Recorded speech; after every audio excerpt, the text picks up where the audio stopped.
Right, here's another. This is the medical centre. So, I'll cut round this in circles. Hope you can see that. It looks better in real life. There's my pal Graham. There he is, look, work. Strimming away. Handsome chap. What do you think of that one? Right, hope you like it. Right, so quickly, that's one of my cottages I do. That's the one next door I do. That's the one we just filmed.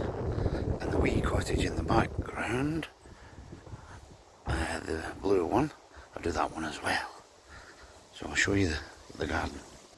Right, so this is the back garden of the first one. My remit is just to keep things tidy. Beautiful. And this is the one next door. You might be able to see where I cut the lines, and I'll go around that feature there. And I'm going to cut this on Saturday, so I'll show you that then.